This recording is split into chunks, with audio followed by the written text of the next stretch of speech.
Ya tenemos a nuestro entrevistado aguardando del otro lado y nos estamos refiriendo, por supuesto, al diputado nacional del Frente de Izquierda, el señor Cristian Castillo. Vamos a saludarlo directamente. ¿Qué tal, Cristian? ¿Cómo estás? Emilio Alonso te saluda desde Salta. Hola, ¿qué tal, Emilio? Muy buenos días. Un gusto de poder saludarte y agradecerte primero que nada el poder hacerte esta entrevista, ¿no? Bueno, porque estamos en un contexto donde el poder legislativo de nuestro país parece pintado o parece más bien, no sé, una tanda de revista o de teatro por los escándalos que se suceden tanto en la Cámara de Diputados como en la Cámara de Senadores, ¿no? ¿Cuál es la situación o por lo menos el balance que vos hacés de esto y de este rol del poder legislativo que el presidente parece pasarse por donde no le da el sol? Bueno, la realidad es que durante el gobierno de Milei una gran parte de diputados y senadores que deberían haber sido opositores jugaron para el gobierno. Y eso le permitió a Milei, no enfrentar circunstancias más de oposición como debería haber sido. Me refiero, por ejemplo, a los vetos el año pasado al financiamiento universitario y a la movilidad jubilatoria, o la aprobación del acuerdo con el FMI, o que siga en pie el decreto 70-2023, que fue anulado en el Senado, pero nunca fue tratado en diputados. Lo nuevo quizá es que a partir de la persistencia de ciertos sectores en sus reclamos, en particular jubilados y jubiladas, pero también el colectivo de discapacidad, hemos logrado sacar dictámenes favorables y leyes, ahora con la votación del Senado, o sea, primero en diputados y luego en el Senado, en estos dos temas, y la próxima sesión en diputados tendrían que tratarse los dictámenes referidos a presupuesto universitario y al Hospital Garrahan, ¿no?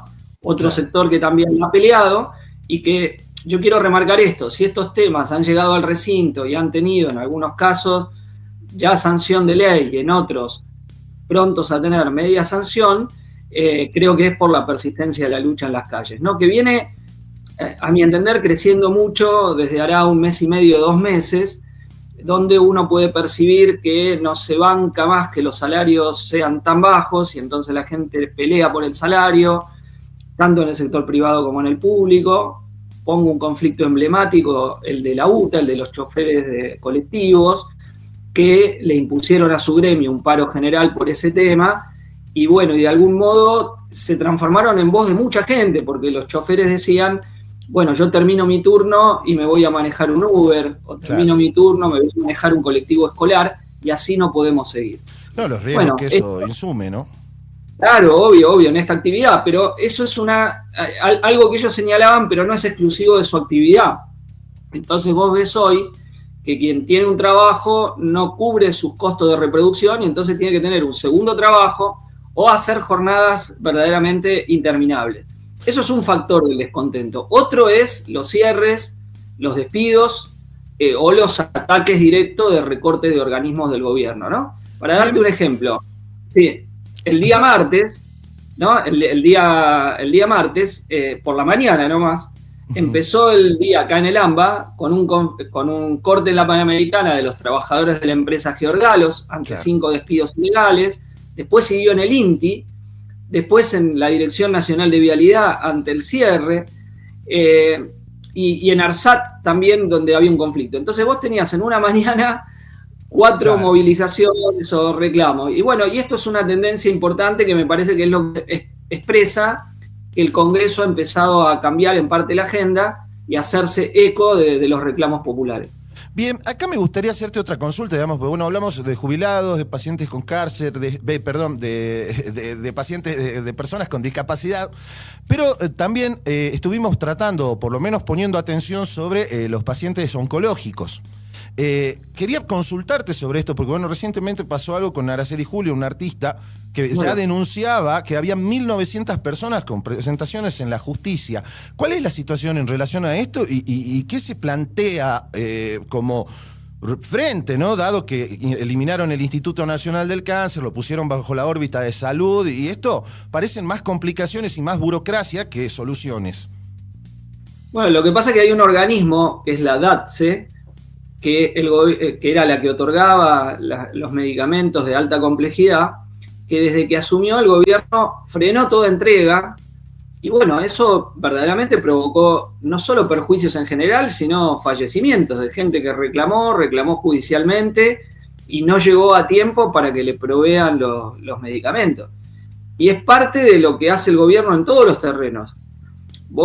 Te doy otro ejemplo de otro caso, el freno generalizado a la obra pública y al mantenimiento de las rutas nacionales. Por ahí uno no lo asocia directamente, pero tenés un choque con heridos, con muertos, y eso hay responsabilidades directas en el no mantenimiento de las rutas que han caído en cuanto a su calidad, claro, en muchos lugares del país.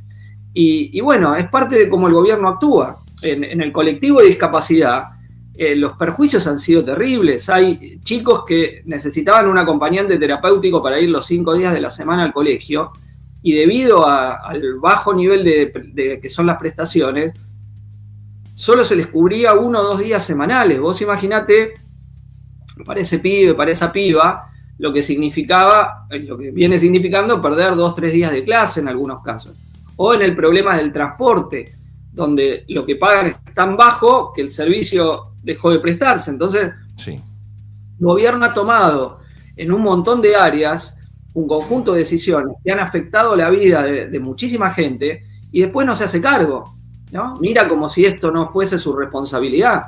La salud pública obviamente ha sido un blanco y la lucha del Garrahan de algún modo lo ha puesto, claro, en el centro de la reflexión. Todos lo hemos visto, acompañamos la movilización del Garrahan. Va a haber una muy importante el día 17, este jueves, de Plaza Congreso a Plaza de Mayo, donde convoca el Garrahan inicialmente y se están sumando un montón de otros sectores, pero donde el gobierno no da soluciones. Más, lo que resolvió fue precarizarles todavía más su condición a los residentes que dependen del Ministerio de Salud de la Nación, donde está al frente un empresario de la salud que seguramente está haciendo negocios, pero a costa de la salud pública de un montón de gente. De vidas, básicamente, ¿no? Claro, de vidas, sí. Me meto en otro tema que, bueno, nos inquieta particularmente a los salteños. Vivimos en un contexto de mucha violencia, de agresiones a los periodistas, incluso a nivel internacional se señala la problemática de cómo se pierde de a poco la libertad de expresión en nuestro país. Tenemos persecución a quienes tuitean, siempre que no sean oficialistas, como lo hemos visto en estos días, y una comisión de libertad de expresión que tuvo su última convocatoria, si no me equivoco, en septiembre u octubre del año pasado.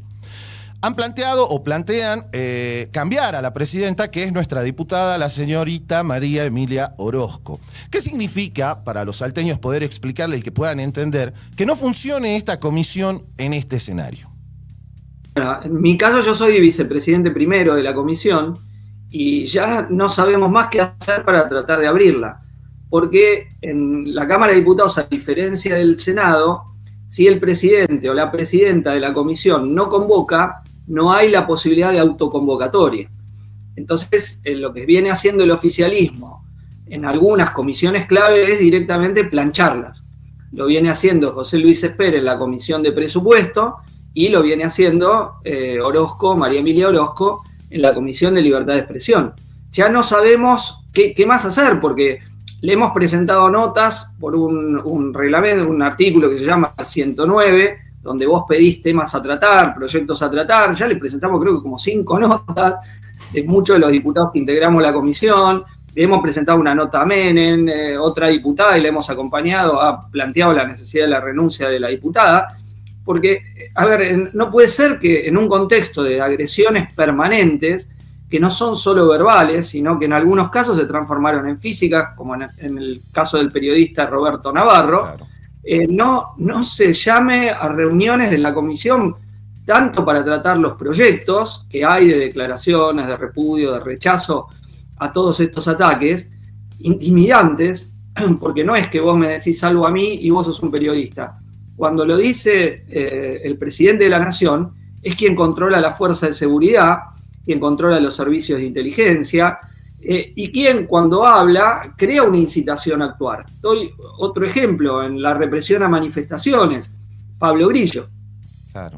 que sobrevivió de milagro a una acción represiva donde tiraban las granadas de gas directamente al cuerpo de los manifestantes. No fue el único caso, hay filmaciones de esa movilización donde hay varios agentes, tanto de Gendarmería como de la Policía Federal, que tiran al cuerpo de los manifestantes. Entonces, ¿cómo no vamos a citar a la Comisión de Libertad de Expresión para tratar esto? Digamos, periodistas, reporteros agredidos. Mira, yo voy a muchas de las manifestaciones de los jubilados los miércoles y en algunas de ellas el ensañamiento con los que cubren la manifestación es terrible.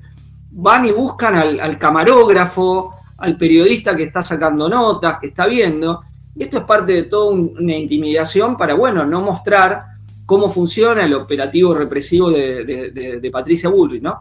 Y bueno, seguiremos intentando, porque verdaderamente no... O sea, yo entiendo la lógica, ellos no quieren que se hable de algo que es evidente, pero lo que están haciendo es bloquear el funcionamiento de una comisión muy sensible del Congreso, que siempre estaba en manos de la oposición, siempre, salvo en esta gestión, donde la tiene la presidencia un miembro del oficialismo. Creo que es conveniente aclarar que esto no habla solamente, no perjudica solamente a periodistas, a quienes trabajamos en la prensa. Obviamente. Esto también afecta a toda la ciudadanía en general, ¿no? Su expresión está siendo vulnerada. Obviamente.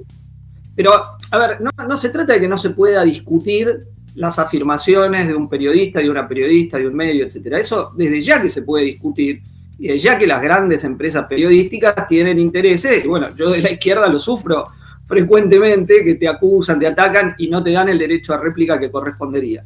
Pero eso es un debate. Otra es cuando hay un ataque sistemático desde el Poder Ejecutivo para silenciar toda voz medianamente crítica, o hasta muy parcialmente crítica, porque el gobierno se la agarra con medios que lo defienden en realidad, que lo han sostenido, y sin embargo, por ahí un periodista dijo algo, ¡bum!, le cae todo el aparato persecutorio. ¿Y eso a qué lleva? Lleva a que la vez siguiente, quien iba a hacer una crítica se lo pregunte 3, 4, 5, 6 veces. ¿Para qué la voy a hacer? ¿Para qué me voy a comer esto? Me callo. Y entonces va imponiendo una suerte de discurso único desde el Estado, donde algunos periodistas amigos le pasan por WhatsApp lo que tiene que decir, y vos ves que cambian los canales de cable y 3, 4 periodistas dicen exactamente el mismo relato, exactamente el mismo discurso. Lo entrevistan después al presidente y no le hacen preguntas elementales, por ejemplo, en el caso Libra, pregunta que era, usted dice que la información era pública, bueno, ¿de dónde la sacó? Muestre, explique. Le hicieron, creo, no sé, 15 reportajes desde febrero, y en ninguno le hicieron, pero la pregunta elemental que todos los...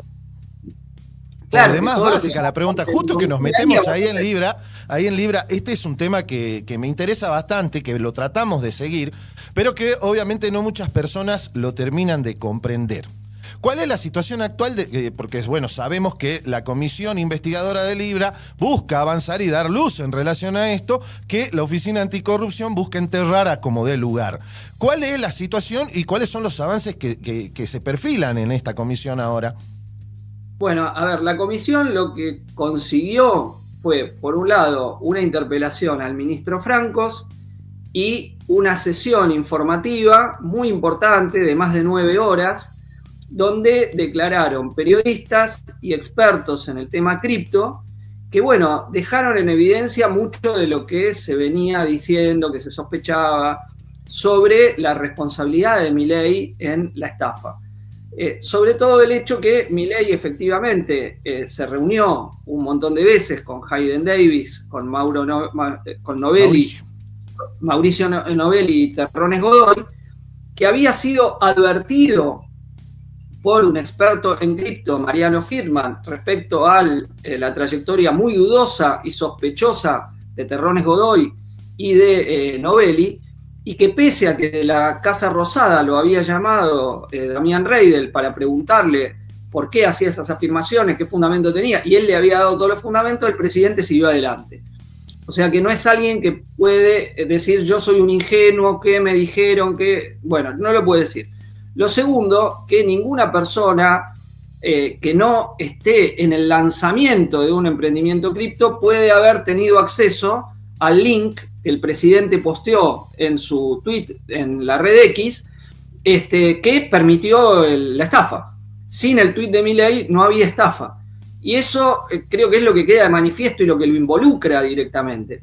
Él está contradiciendo abiertamente, por empezar, la ley de ética pública, que en su capítulo 2, artículo 2, inciso G, no le permite hacer promociones de emprendimientos privados, de negocios privados. Él no lo puede hacer. Claro. Esto es taxativo, aparte de otros delitos vinculados a la estafa directamente, ¿no? Entonces, Milei ha tratado de que esto se vaya diluyendo, de que esto no siga. Hizo un informe trucho de la Oficina Anticorrupción, pero que no es público. Lo hemos pedido los diputados que somos parte de la comisión y no nos han dado acceso a ese informe, pero que según lo que ha trascendido en la prensa es simplemente repetir lo que dijo el gobierno. Repetir la información era pública, la cuenta de Twitter era personal, lo cual no es así porque la cuenta del presidente tiene un tilde gris que lo certifica como presidente de la nación. Entonces, él está actuando y por eso generó un montón de gente que invirtió a partir de la palabra del presidente de la nación, no del ciudadano Javier Milei, que no se sabe quién es y tuitea. Entonces, en general, cuando para un negocio cripto de este tipo, algún influencer, político, músico, actor, actriz, lo que sea, hace esto, después recibe un retorno. Esta es la práctica habitual. El propio Milei, que lo había hecho con otra moneda antes, en un emprendimiento también ligado a Novelli, cuando le preguntaron, ¿usted esto lo hizo gratis? Dijo, no, mis opiniones se cobran. En un reportaje que había hecho con Ernesto Tenenbaum y Jairo Straquia. Entonces, porque ahí es la pregunta, entonces el gobierno, Milei, hizo este tuit para favorecer el negocio de Hayden Davis y después cobró, o cómo fue. ¿Quién cobró? ¿Quién cobró? Bueno, ahora las sospechas han crecido porque después de esta audiencia que tuvimos en el Congreso, que es, todo el contenido es público, está en YouTube, cuando uno entra a Comisión Libra, YouTube son 9 horas, que recomiendo a quien quiere saber sobre el tema, es para desmenuzarlo, y hicimos todas las preguntas que se podían hacer a los especialistas y periodistas que estaban ahí.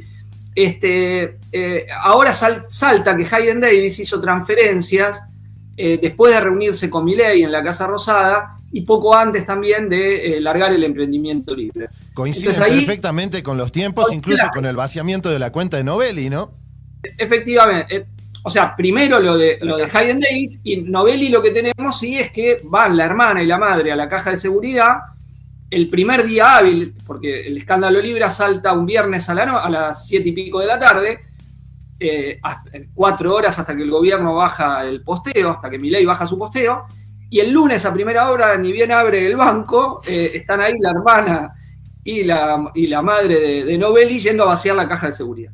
Se entran con un bolso vacío y se llevan un bolso lleno. No sabemos qué, sospechamos, pero bueno, ahí hay un agujero. Y después también hay una cuestión que por ahí pasó un poco desapercibida, pero cuando vino Francos, detalló que si alguien le lleva un emprendimiento económico al presidente, se deriva a un área de estudio, que es la que recomienda, según el tema que sea, va a tener una recomendación si está bien, no está bien, es útil, no es útil. Bueno, en este caso, a la vez Francos dijo que en las reuniones con Davis, Novelli y Terrones Godoy se discutió el caso Libra, le fueron a presentar al gobierno esta iniciativa, pero ahí no se derivó a ningún área. O sea, no hay constancia en ningún área que lo haya hecho. O sea, claro, el procedimiento habitual que hay para esto no se llevó adelante. Entonces, a pesar que Franco no dijo nada, o dijo muy poco, dijo algunas cosas que contradicen parte de la versión oficial, ¿no? Que me parece que es algo que también hay que anotar. Entonces, ¿por qué esta preferencia? ¿Por qué estas reuniones que tuvieron con personajes que se consideran aventureros o hasta estafadores en el mundo cripto, de la cual el gobierno había sido advertido de que esta era gente así, y el gobierno siguió adelante? Entonces, acá que era un mecanismo de recaudación para la campaña electoral, enriquecimiento personal, no lo sabemos, pero sí, bueno, sospechamos que parte de esto puede darse, y bueno, y que hay que tenerlo en cuenta, ¿no? Bien, por último, diputado, y bueno, le agradezco antes que nada, como ya lo veníamos haciendo, el poder entrevistarlo, el poder estar aquí en este espacio. Quisiera hacerle una consulta sobre este balance electoral que se viene, ¿no? Ya estamos ahí pisando las elecciones tanto en Buenos Aires como las nacionales en sí, y cómo se enfrenta a estas avanzadas constantes del gobierno nacional. Bueno, en primer lugar, en la calle, no tengo ninguna duda, con la movilización popular. Eso es lo que está haciendo temblequear al gobierno en muchas cosas, lo que está haciendo cambiar de posturas a algunos diputados y senadores que votaban con el gobierno. Digo, los diputados del oficialismo salteño también vinieron bancando al gobierno y ahora han votado algunas cosas distintas, pese a que llegaron para ser opositores a Milei, y sin embargo le han sido muy funcionales a Milei también. Y bueno, es en la calle. En nuestro caso también vamos a hacerlo presentando listas en la provincia de Buenos Aires a nivel nacional del Frente de Izquierda, que creo que tenemos la trayectoria de haber peleado contra Milei todo el tiempo.